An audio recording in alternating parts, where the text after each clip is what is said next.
할렐루야. 든든한 우리 집사님들이 오늘 특성을 귀하게 불렀습니다. 감사합니다. 오늘은 지도자에 도전하는 사람들이라고 제목이 나와 있습니다. 우리 배경을 같이 한번 읽어볼까요? 시작.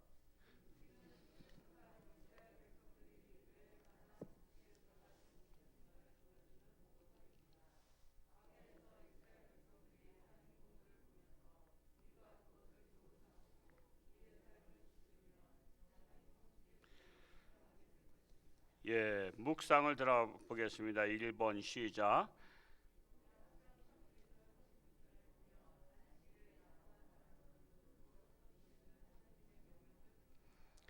무섭고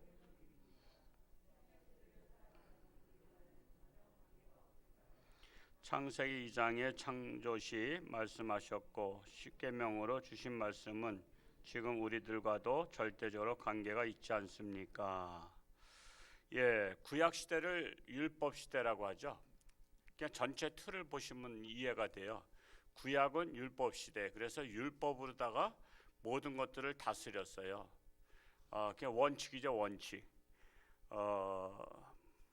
내 편은 봐주고 네 편은 안 봐주고 그런 게 아니에요. 하나님은 하나님의 백성이나 하나님의 백성 아니나 다 똑같이 적용을 했습니다.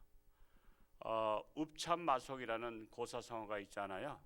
그것이 제갈공명이 그의 부하했던 자가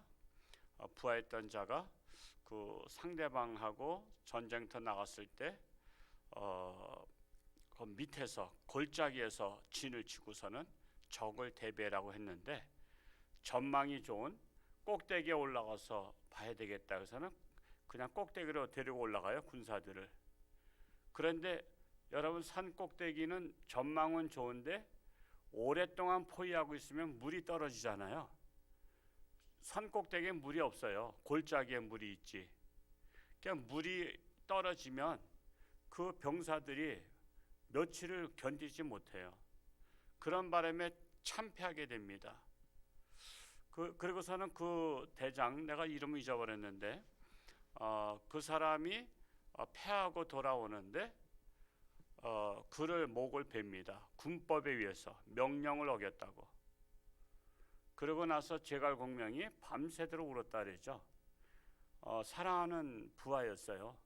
사랑하는 부하지만 군령을 어긴 것을 그냥 넘어가면 앞으로는 모든 군인들이 군령이 서지 않기 때문에 사랑하는 최측근을 눈물을 머금고 법에 의해서 처형을 시킵니다.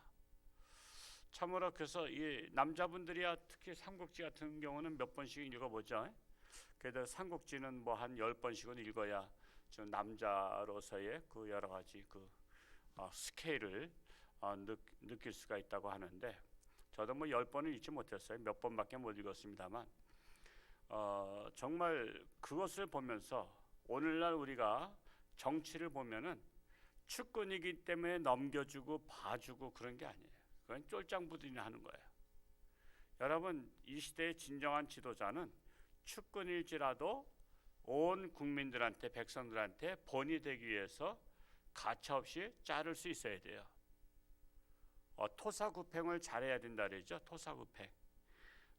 토사구팽은 삼국유사에 나오는가요? 누구 때죠? 유비 말고 그 전에 거기서 자기 측근들을 다 토사구팽 시켜요. 그리고서는 전쟁터에서 싸웠던 사람들이 나라를 잘 다스릴 것 같지만 또 못 다스린 거예요. 왜냐하면 정치는 또 다르거든요. 그러니까는 정치할 수 있는 사람들을 세우기 위해서 토사구팽을 시켜요. 어떻게 하면은 뭐 배반했다고도 말할 수 있는데 우리나라가 지금 토사구팽을 하지 못하는 것이 또 문제입니다. 왜냐하면은 자기 측근들이 자기의 선거에 도와줬다고 이 사람들을 장차관에 다 세우니까 전문가가 아닌 사람들이 세워져 있죠. 전문가 아닌 사람들이. 그러니까 전문가 아닌 사람들이 나라를 다스리니까 나라를 무슨 구멍가게처럼 다스리는 거예요. 그러니까는 무슨 집값을 잡는다고 계속 법을 내리는데 20몇 번씩이나 해도 안 잡히잖아요. 그냥 이게 아닌가벼, 이게 아닌가벼 하면서. 그러니까는 우리가 제대로 법을 시행할 수 있어야 돼요. 잘못하면은 가차없이 쳐내야 되는 거예요. 근데 그렇지 않으니까. 그러니까 하나님은 그런 거예요. 하나님은 잘못하면 하나님의 사랑하는 자식이라도 가차없이 친 거예요. 이게 바로 공의가 살아있는 거예요. 공의가 살아있어야 나라가 든든히 설 수 있기 때문에 그렇습니다. 그래서 구약시대는 율법으로 법의 중요성을 가르쳤고, 신약시대에 이르러서는 은혜시대입니다. 은혜. 그냥 율법시대, 구약과 신약은 율법시대와 은혜시대로 나누는 것인데, 이제 은혜시대는 그 모든 죄를 하나님의 아들이 다 걸머지신 거야. 하나님의 아들 예수님이 다 책임지고 걸머지셨어요. 그렇기 때문에 하나님의 아들이 대신 모든 것을 책임졌기 때문에 그 안에서 이제 모든 것들을 은혜로 넘어가는 거예요. 은혜로. 왜 똑같은 말씀을 왜 그렇게 왜 다르냐, 그게 아니라 하나님의 아들이 대신 다 짊어지고 가셨기 때문에. 그래서 예수님이 위대하신 거예요. 우리 모든 인간의 질고를 지셨다 그러잖아요.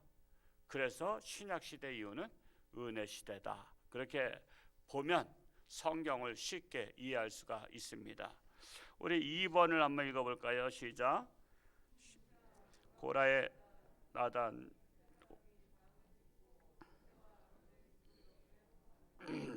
이들은 내 자손들로서 하나님의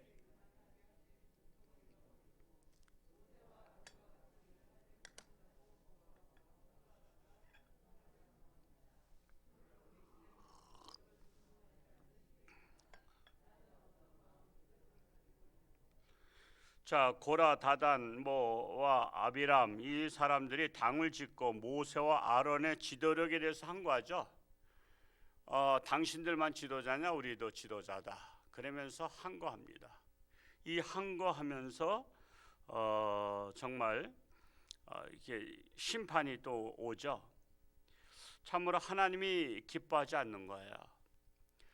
그래서 우리는 이것을 보면서 오늘날에도 지금 한국 교회가 참 심각한 것 중에 한 가지가 당을 짓는 거예요. 당을 져서 목사님과 장로님이 싸우고, 이 장로님과 김 장로님이 싸우고, 그래서 내 편에 줄 서라. 그래서 상대방은 적으로 알고, 그래서 교회마다 싸우는 것 때문에 아마 그 떠나는 사람들이 엄청 많아요. 우리 교단이 그래도 큰 교단 중에 하나인데, 서울의 모 교회도 거기다 굉장히 컸었죠. 몇만 명 되던 교회가 10년 이상 싸우니까 서로 화해가 안 돼. 10년 이상 싸우니까 교인들이 거기다 떠난 거야.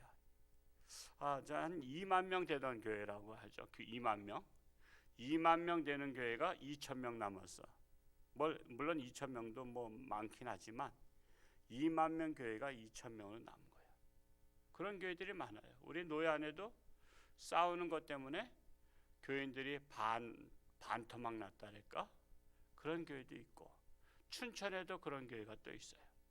춘천에도 그냥 싸우는 것 때문에. 우리는 같은 교인끼리 싸우는 것이 아니에요. 누구랑 싸워요? 세상과 악과 싸우는 거예요. 근데 교회 안에서 싸워. 그러면 여러분 초신자가 교회를 왔다가 그날 그냥 막 싸우는 걸 보면은 교회 다닐 마음이 생기겠어요? 교회는 뭐 거룩하고 정말 의로운 사람들이 아주 다니는 줄 알았더니 아니 세상보다 더해. 그러면서 교회를 다니지 않기로 마음에 결심하는 거예요. 그래서 교회는 싸우면 그 교회는 소망이 없어요. 싸우는 교회는 소망이 없습니다. 세상과 악과 싸워야 되는 거예요, 우리는. 근데 교회 안에서 싸워요. 내가 진리 위해서 싸운다 그랬는데 그게 결국은 다 떠나잖아요. 내가 한 사람이 남아도 난 싸우겠다 그러면 다 떠나고 건물만 지키면 뭐 할 거예요? 교회는 건물이 중요한 게 아니에요. 건물 안에 있는 성도가 중요한 거예요. 성도가. 어제 좀 일찍 잤어요. 8시 반에 자고 12시에 깨서 이번 주 설교 준비를 다 했어요. 설교를 다 해놓고 했는데 그 안에 말씀 속에서 하나님께서 주신 지혜가 또 있어서 그 말씀을 오늘은 오픈 안 하겠습니다. 그런데 정말 이 교회 건물이 중요한 게 아니에요. 건물 지키려고 있는 게 아니에요. 그 건물 안에 있는 하나님의 백성이 중요하다. 하나님의 백성. 그래서 저도 어떤 분이 가끔 시험 들어서 떠나거나 그러면 가슴이 아파. 많이 아파. 저기 서울에 그 옛날에 그 여의도 순복음교회 70만 성도가 있는 그 조영계 목사님 이제 하늘나라 가셨지만 70만 명이 돼도요 성도가 떠났다면 가슴이 아파돼요. 제가 목사로서 그 마음 이해해요. 목사로서 이해합니다. 가슴이 아픈 거예요. 그래서 그렇다고 해서 내 성도라고 할 수는 없어요. 내가 하나님께서 주신 성도인데 저는 이제 그렇게 해요. 만약에 우리 홍천주님께서 안 맞으면 제발 다른 교회도 갔으면 좋겠어요. 아예 교회를 떠나지 말고 좋은 교회 많이 있어요. 좋은 교회. 그러니까는 우리 교회를 떠난다고 해서 시험 들었다고 해서 나 교회 안 다닐래 그러면은 그거는 정말 불행한 거예요. 여러분 학교가 마음에 안 들어서 야 이 학교 거지 같다. 야 너 빨리 나와. 그러면 다른 학교로 전학은 가야 될 거 아니야. 선생님 실망했다고 우리 애는 학교 안 보낸다 그러면 되겠어요? 선생님 실망했고 친구들 실망했으면 야 이사 가자. 다른 데 좋은 학교 많아. 다른 학교 보내듯이 우리 성도님들은 어떤 일이 있어도 실망해도 다른 교회는 갈지언정 교회를 떠나는 일이 없기를 바랍니다. 그래야 구원을 받을 수 있어요. 그래야 믿음의 신앙이 있는 거야. 하여튼 교회를 떠나고 교회마저 안 다닌다는 것은 그건 쭉정이기 때문에 그런 거예요. 그거는. 그래서 오늘날에 정말 이게 이 고라, 다단, 아비람 이 사람들이 모세와 아론을 대적해서 이렇게 했는데 정말 그러므로 말미암아 다 심판을 받았어요. 하나님이 기뻐하지 않는다라는 사실입니다.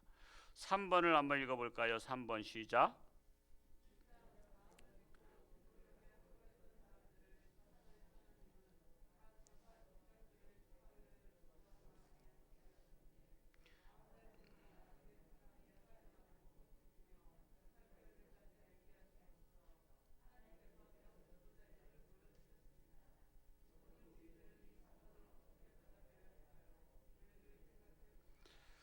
자, 이 아론의 쌍난 지팡이, 이 12지파, 각 지파의 지팡이 하나씩 가지고 나오라 했어요. 그리고 그것을 땅에 꽂았죠. 근데 레위 지파의 아론의 지팡이가 싹이 났어요. 이것은 정통성을 말하는 정통성. 즉 레위 지파가 하나님의 제사장으로 세웠잖아요. 하나님의 제사장으로. 그리고 아론을 정통성으로 세운 겁니다. 그래서 정통성을 무시하면 안 되는 거예요. 정통성을 부족하다고 해서 정통성을 무시하면 안 돼요.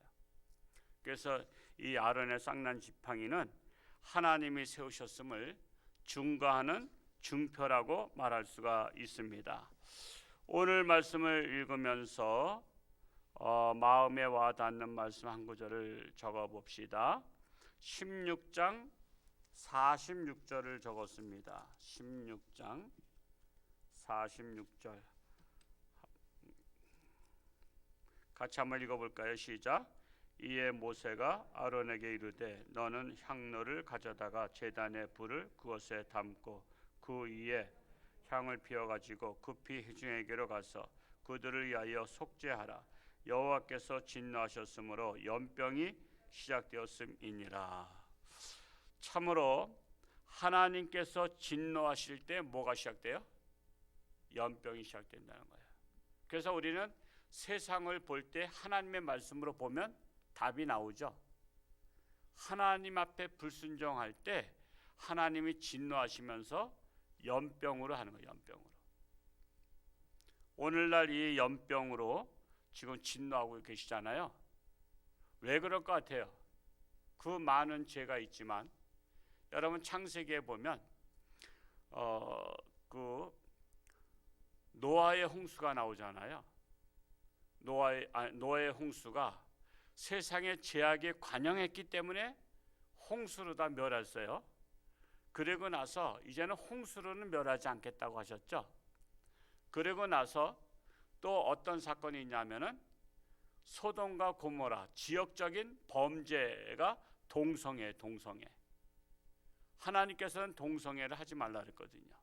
남자와 남자가, 여자와 여자가, 이것은 하나님의 뜻이 아니니라. 근데 소돔과 고모라는 동성애 도시예요. 동성애 도시. 그래서 하나님께서 물로 심판은 안 하겠다고 했기 때문에 무엇으로 심판해요? 불로 심판했어요. 불로. 유황불로 심판했어. 그런데 오늘날에는 또 다시 그런 동성애가 시작되는 거예요. 여러분 우리나라뿐만 아니라 전 세계가 지금 동성애가 대세요. 동성애가. 미국도 동성애가 다 통과됐죠. 미국도 동성애 통과됐고 유럽도 동성애 다 통과됐고요. 서양은 다 동성애를 합법화시켰어. 오죽하면 우리나라 돌아가신 박원순 전 서울시장께서 자신이 대통령이 되면은 우리나라를 최초로 동성애 나라 만들겠다 그랬어요. 그걸 공약으로 나왔어. 그것을 공약으로. 우리나라를 최초로 동성애 나라 된다는 게 그게 바람직한 일이에요? 기가 막힌 거예요. 우리나라를 최초로 정말 하나님의 나라를 만들겠다 그러면 이해가 가잖아요. 정말 범죄 없는 나라 만들겠다 그러면 적극적으로 지지할 수 있잖아요. 근데 최초로 동성애를 합법화하는 나라 만들겠다 그랬어요. 기가 막힌 거예요. 장만 목사님들 말씀 중에 정치 설교하지 말라는데 이게 정치 설교가 아니에요. 동성애를 합법화하면 어떻게 되는지 아세요? 미국은 주마다 다 법이 따로 돼 있어요. 동성애가 합법화되니까 성경에는 동성애를 인정하지 않으니까 동성애는 그러니까 성경은 이 시대에 맞지 않는 책이다. 불법 성경이다. 그러니까 성경을 앞으로는 인쇄하지 못하게 하는 성경 출판 금지 가처분 신청을 냈어요. 물론 그게 어떻게 되는지 그 이유는 모르겠어요. 근데 우리나라도 동성애가 합법화되는 날에는 동성애자들이 첫 번째 뭐부터 하겠어요? 성경 출판 가처분 신청을 해요. 성경은 불법책이니까 성경책을 이거 인쇄하지 마라. 불법책이니까. 왜? 법에 어긋나니까. 법이라는 것을 한번 정하면 그것이 효과가 있어요. 효력 발생이 있어요. 우리나라가 지금 식사할 때 6명 이상 집합 금지 그러잖아요. 아니 근데 우리가 볼 때 6명이나 7명이나 그게 그거잖아요. 근데 법으로다가 6명이라 하면 7명이면 법을 어긴 거예요. 이번에 대통령 후보 중에 안철수 씨가 아마 구속될 확률이 많아요. 그 버스 유세하다가 그 가스인가 뭐에 의해서 버스 안에 있는 분이 2분이 사망했어요. 한 분은 지금 중태에 빠졌고 중대재해법이 작년에 통과됐죠. 자기에게 속한 사람이 죽으면 거기에 책임자는 깜빵 가게 됐어요. 1년. 아니면 벌금 10억. 그래서 기업들이 지금 다 그 예를 들어서 뭐 현대건설이나 무슨 그런 건설에서 거기에서 인부가 사고로 죽으면은 거기 대표가 가는 거야. 회장이 가야 되는 거야. 이런 법을 하고 나니까 법에 이제 무슨 뭘 못하는 거예요. 그래서 바지 사장을 세운 거예요. 바지 사장을. 회장이 가면은 그 회사가 안 돌아가잖아요. 그래서 각 회사마다 바지 사장을 대신 다 세웠대. 바지 사장을. 근데 지금 안철수 대표가 그 사람이 국민의당 대표니까 거기서 2사람 죽었으니까 책임을 지고 깜빵 가야 되는 거야. 이렇게 법이라는 거는 우리가 상식이 통하지 않는 법을 만들어 놓으면 그렇게 해서 갈 수밖에 없는 거야.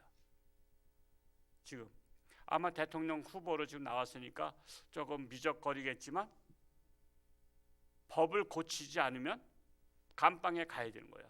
이런 말도 안 되는 법들을 지금 우리가 시행하고 있다고. 동성애법이 시행되면 이제는 성경은 불법책이 돼서 성경은 출판을, 만약에 판사가 동성애를 지지하는 판사라면 성경책을 앞으로는 출판하지 마시오. 그러면 이제 기독교가 어떻게 했어요? 어떻게 하겠어요? 막 싸운다고 되겠어요? 법이 그런데. 그러니까 우리는 불의와 싸워야 되는 거예요. 잘못과 싸워야 되는 거예요. 그래서 하나님의 나라를 지켜야 되는 거예요. 아마 그러면 이제 타협을 하겠죠. 그러면 이제 동성애자들이 우리가 고소를 성경 출판을 못하게 하는 것을 취할 테니까 대신 동성애에 대해서 나온 것만은 성경에서 다 자르고 출판하시오, 이렇게 할 거란 말이야. 동성애가 죄라는 것만 자르면 성경을 출판하도록 해줄게. 그러면 어떻게 할 거야? 그러니까 여러분, 법이 하나 통과되는 게 이게 굉장히 심각한 거예요. 엄청 심각한 거예요. 그리고 우리 교회 이제 교회를 각 이제 동성애자들이 각 교회마다 파송돼서 청년들이 막 등록을 해. 여러분 등록하면 받잖아요. 우리가 뒷조사 다 합니까? 그래서는 목사님 청첩장 가져와서 주례 부탁합니다. 목사님 주례해 주세요. 저희는 교회에서 결혼식 하고 싶어요. 남자 둘이 와가지고 결혼식을 해달래. 그러면 제가 해줄 것 같아요? 내가 어떻게 해줘? 차라리 내가 목회를 그만두고 말지. 근데 그러고 나서 해달라고 그랬는데 거절하면 동성애자 인권을 무시했다고 고발하면 저는 감옥 가야 되는 거예요. 그게 법이에요. 그게 동성애법이 통과되면 이제 저는 동성애자가 결혼을 주례해달라 그러면 그걸 거절하는 순간에 저는 범법자가 되는 거예요. 그게 감옥을 가야 되는 거예요.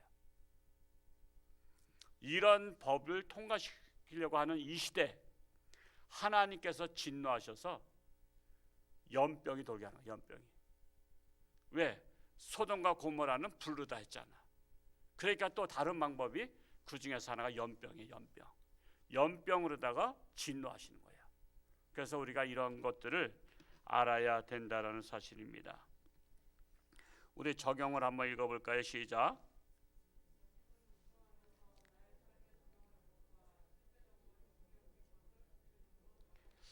그래서 목사로서 이 시대를 깨우는 사명을 감당해야 된다는 사실이고, 성경의 진짜 선지자는 욕을 먹으면서도 핍박을 받으면서도 진리를 외쳐야 된다라는 것을 저도 마음에 다짐하고 있습니다.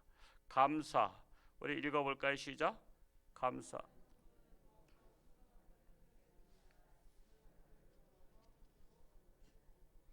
예, 지금은 대신방 중인데 감사 신방이 이어져서 감사합니다.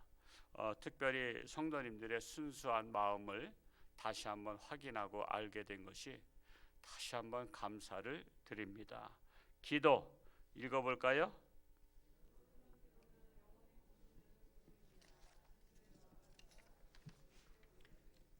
이 시대가 진짜 하나님의 종의 말씀에 순종하는 시대가 되게 하소서라고 기도했습니다. 오늘 오후 2시부터 중고등부 청년의 수련회가 교회에서 시작합니다. 지금 코로나가 많이 발생하지만 한 거리두기 하고 30여 명 수련회 하는 것이니까